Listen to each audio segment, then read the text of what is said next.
आज मैं आपको एक ऐसी संगीत यात्रा के बारे में बताने जा रहा हूं जो आपकी आत्मा को छू जाएगी। ये कहानी है एक महाकाव्यी संगीत रचना की जो दिव्य शक्ति के अवतरण से शुरू होकर एक महान युद्ध तक पहुंचती है। ये संगीत हमें उस यात्रा पर ले जाता है जहां हर नोट, हर ताल, हर स्वर एक गहरी आध्यात्मिक कहानी कहता है। कल्पना कीजिए कि आप किसी प्राचीन मंदिर के गर्भगृह में बैठे हैं। चारों तरफ गहरी खामोशी है, जैसे समय रुक गया हो। अचानक एक गहरा, रहस्यमय और तनावपूर्ण माहौल से संगीत की शुरुआत होती है।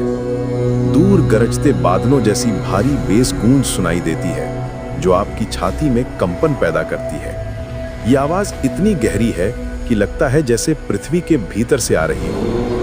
धीमी जनजातीय ढोल की धड़कन दिल की धड़कन की तरह चलती है, मानो पृथ्वी की नाड़ी स्पंदित हो रही हो। इस गहन ध्वनि के साथ शब्दहीन संस्कृत शैली की कोरस ध्वनि गूंजती है। ये आवाजें इतनी पवित्र और रहस्यमयी हैं कि लगता है जैसे कोई विशाल दिव्य शक्ति प्रकट होने वाली है। हवा में तनाव है, प्रतीक्षा है और एक अजीब सी बेचैनी है। ये वो क्षण है जब आप महसूस करते हैं कि कुछ असाधारण होने वाला है।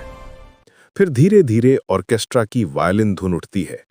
ये आवाज पहले मध्यम है, जैसे सुबह की पहली किरण, लेकिन जैसे जैसे समय बीतता है ये और भव्य होती जाती है। गहरी ब्रास हॉर्न की आवाज आसमान में गूंजती है, जैसे स्वर्ग से कोई घोषणा हो रही हो। पुरुष और महिला स्वरों का संगम इतना शक्तिशाली हो जाता है कि लगता है जैसे देव शक्ति अवतरित हो चुकी हो। यह संगीत आपके रोम रोम में समा जाता। तभी कोमल मंदिर घंटी की ध्वनि सुनाई देती है।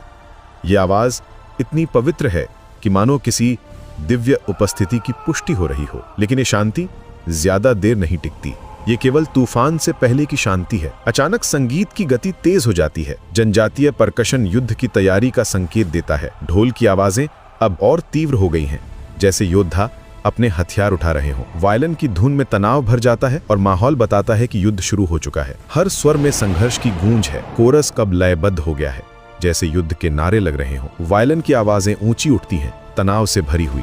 ये सब कुछ इतनी तेजी से होता है कि आपकी सांस फूलने लगती है। आपका दिल